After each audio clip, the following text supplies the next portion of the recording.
Good evening, everyone. Good evening, nurses. Welcome to Vital Signs. As you know, we are coming to the end of Nurses Week 2019. Nurses Week is the week in which we celebrate nurses. This is also the year of the nurse and midwife. It has been deemed so by the World Health Organization. This year is of special significance as we celebrate the bicentennial year of the birth of Florence Nightingale, the world's famous nurse, who ironically revolutionized nursing, public health to be specific, with the introduction of sanitation and ventilation during the Crimean War, with statistical evidence of correlation to morbidity and mortality. These are the principles that form the basis of the current epidemiological practices. In the spirit of recognition and celebration of nursing and nurses, I wish to bring to your attention the nursing icons of the Caribbean region and Barbados. Mary C. Cole, who was lauded a heroine, worked right alongside Florence Nightingale in the Crimean War, known for her herbal remedies, especially the cure of yellow fever. Our own Sandra Barrow was a trained and qualified nurse who was accredited with having developed nursing education regionally and locally. She was bestowed the highest honor of the land, Governor General. The founder of the Barbados Nurses Association, Eunice Gibson, was herself a nation builder. Her foresight and entrepreneurial skills are responsible for the now existing polyclinics, and she has been immortalized through the naming of the Eunice Gibson Polyclinic. Now, to a summary of this week's activities. On Sunday, we joined the congregation of the St. Mary Church for a service by Zoom, and it was at that service that Madam President Mrs. Joanna Waterman gave her speech for Nurses Week. On Monday, members of the executive of the Barbados Nurses Association would have traveled to the Kuwait A&E department, the field hospital at the site of the old Ministry of Health, and to the frontline workers at Harrison Point to deliver tokens of appreciation on behalf of the members of the Barbados Nurses Association. On Tuesday morning, Madam President and Mrs. Drake, along with Crystal Hines, a young nurse leader, would have attended Morning Barbados to have a discussion. Yesterday, on Thursday, tokens of appreciation were presented to the frontline workers at the Paragon Center. Next Thursday, we expect to bring you our webinar, which was rescheduled due to unforeseen circumstances. So please look out for the flyer and secure your place by registering online or calling the BNA at 427-5627. We also invite you to stay in tune for the virtual nurses concert, which is to be scheduled. Nurses, BNA listened attentively to you, and we noted your disappointment at not having heard the address from the CNO for the very first time during Nurses Week. For the very first time during Nurses Week celebrations. Usually, this address is one of the highlights of Nurses Week. So this evening, I have with me a special guest, a member of the BNA and a former colleague. I introduce to you our Chief Nursing Officer, Mrs. Sandra Barrow. Mrs. Sandra Barrow is a trained nurse who has spent many years at the bedside in clinical practice. Welcome, Mrs. Barrow, to Vital Signs. Thank you, Mrs. Deane. Good evening. Good evening to you, colleague. Mrs. Barrow, can you tell me what would have influenced your decision to become a nurse? Mrs. Deane, my influence, I was influenced many years ago at school, as we had at our school a section of the Red Cross, and I was a member of the Red Cross. So my desire to become a nurse started from at school. What were your initial years in training like? My initial years in training was fun, and it was hard work. It was camaraderie, it was laughter, it was love of the patient, and love for your tutors and your skills that you perform at the bedside and the interaction with those patients. Could you tell me what your training program was like in those days?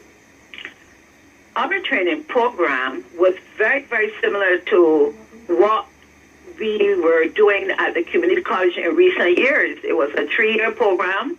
The difference was it was a block system. And the block system meant that you did your diseases in the classroom, your pathophysiology, your pharmacology, your nutrition to nurse that disease, but then you went out in your clinical area and you nursed those patients with those diseases. That was the difference. Oh, I see. I know that you did most of your nursing practice in the psychiatric hospital. What would have influenced your decision to be a psychiatric nurse? Well, my decision was made for me. Actually, in years gone by, there was never an interview. You had to write your examination. You had to write an examination at a center, and that center mostly was the Bay Primary School, and that is where I did my exam. But the classes were full. In those days, we had so many applicants that you had to wait to see if you can get into a class. So it was my choice. It was offered to me, and I decided to go into the nursing program. Well, I understand that well because I too would have written a nursing examination years ago at the same Bay Primary. But unlike you, I was not called, and so I ended up as a nursing assistant at the time for many years at the psychiatric hospital until I got the opportunity to do the RM program at the same hospital. So I understand fully what you're saying. Did you undertake any other training here in Barbados outside of general nursing? Outside of general nursing, I would have also done my short-term RN, my psychiatric nursing qualification, which was 2 years. And I remember very well entering nursing school with my short-term program with chicken pox. I had just finished having chicken pox, and I remember going into my classroom with all these freckles in my face. But it was interesting. Not in nursing, I'm sorry, that was a general program. Exactly, that is what I was just about to explain, that when we speak of the short-term program, we're actually speaking of the general nursing program, which would have been done in a shorter period of time. I think at the time it was done in a 2-year period. 2-year program. Yes. So that program would have been very, very intense. I remember 1992 entering the BCC to do the same nursing program, and I remember during that first term, it wasn't a semester then, there were 10 courses that the shortened RN had to complete in one term. Right. I was just before you. I was 88 to 90. Okay. But the courses were interesting, and persons wanted to do their best because they wanted to be able to do even more for the psychiatric patients who we see in a slight way different to the general patient, because patients on a general hospital have a shorter stay most of the time than a psychiatric patient. They're longer stay patients. Psychiatric hospital they're longer, and they're there so long that sometimes we see them really members of our family. And so we do a lot of things, or we still do them, but I think even then we did more. More for those patients. That patient, yes, let them feel as though they were part of our family. Yes, and the part of our family. We consider them part of our families because when we did things at home, baked and things like that, took them for drives, take them to town, they were a part of our family. We treated them. We bought. We often carried to the hospital things for them that they would enjoy that they normally probably would not get on a regular basis. But that's true. Rice, flying fish, conkeys, the things of the season. Yes. And those patients thoroughly enjoyed it, and we also appreciated it for them at that time. Yeah. Yeah. Did you undertake any courses abroad? Any training courses? Well, my main training abroad was an overseas attachment to do halfway house management, and that was at the University of Manchester in England. And that attachment was for 6 months, and that's the main attachment in England. But most of my studies was in Barbados. And how were you prepared for your role as CNO? Mrs. Deane, my role for CNO was being prepared from the first day I entered nursing school. I was preparing myself for the post of CNO, because that's what nursing does to you. Nursing does not only teach you the rudiments of pharmacology and those things, but it teaches you professionalism. It's also a place where you learn life, and you learn how to manage, you learn how to improvise, you learn how to make decisions. So therefore, I was being prepared for that first day. But generally speaking, I spent many years managing Roseville House after being a staff nurse on the ward. And then I came back to the psychiatric hospital in 2000, where I was senior sister for a number of years. I was also deputy principal for a number of years, having acting principal at various times. And now I have been in the ministry for the last 2 years or so, almost. I can attest to most of what you have said, because fortunately or unfortunately, we would have worked together for many a year too, sometimes on the ward, and then in latter years within the nursing office itself, while you were acting as principal nursing officer. And what I can say with all certainty, that you did set standards, and you really try to emphasize quality care for the patients who are there. Mrs. Deane, let me at this point thank you very much for your contribution that you have made to nursing and to me at that time as a very, well, not young, but challenging time. Yourself and persons like Althea Clark and Mr. Felix Gittins, Mr. Humphrey Best, and Mrs. Victorine Bryan, you all were a tower of strength, and I want to use this opportunity, Nurses Week, to say a very big thank you to you all. And I thank you too. I did enjoy my years. I did enjoy my years in the psychiatric hospital, and what I will say is that even though I'm retired, I still have an interest, and I still try as much as I can to assist in whatever way I am called upon to help nursing, because it has been a pleasure for me, and I see it as being a good citizen and trying to do the best for the citizens of this country. Ms. Barrow, question, where would you like to see nursing in the next few years?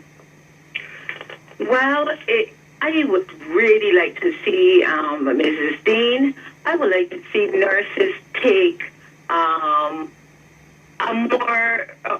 role where they can make more decisions, help to make decisions for the country. But it has to start at the level of where they are working. Be more involved. I would like to see them being involved in this financial side of nursing, making the nurses under their charge understand what it is like to waste gauze, to use to use swabs when you could be to use Clorox when you could be using alcohol or vice versa, and to manage their wards more efficiently, using less wastage, because I think that we are still not understanding the cost of materials, and therefore I would want nurses to understand that whatever is used on the wards, it is a cost added to be more efficient in the management of the boards on a daily basis.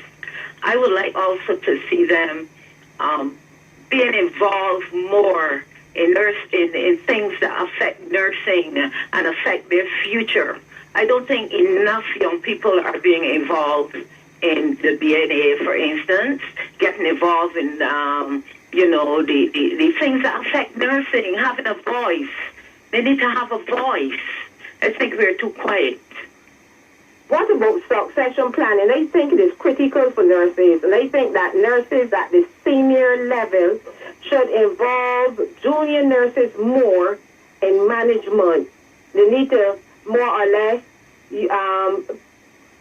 take them under their arms and guide them and show them about budgeting, how the hospital budget is done, so that they have a wider view and that they are more cost focused and those kinds of things, so that when it comes to their time, that it is not surprised and they are not learning. They would have mastered those skills and be competent before in those things. Miss Barrow, you were saying something? I said I agree with you. Is there any message that you would like to share to nurses at this time?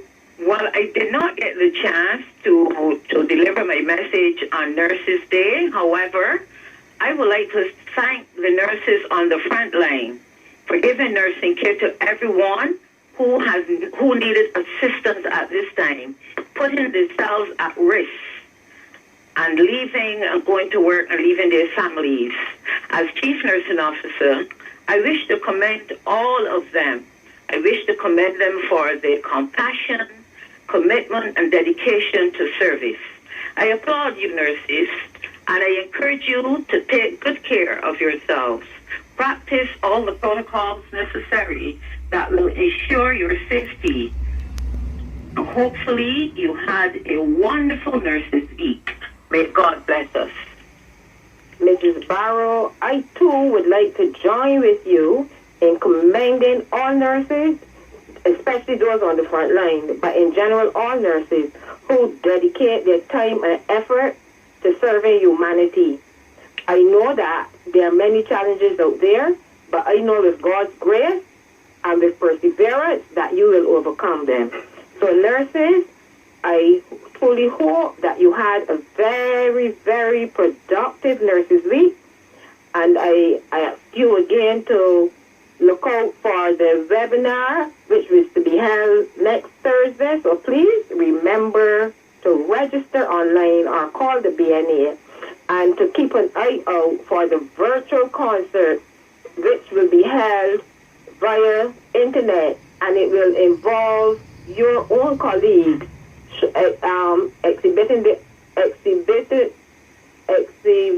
exhibitions of their talent through singing, dancing, playing of instruments, and so on. So nurses, once again, I hope you enjoy the rest of Nurses Week. I do look forward to your engagement in the webinar and to seeing you online when the online concert is being done. Nurses, be of good cheer. God's blessings be with you, and may you be safe. You have been listening to Vital Signs.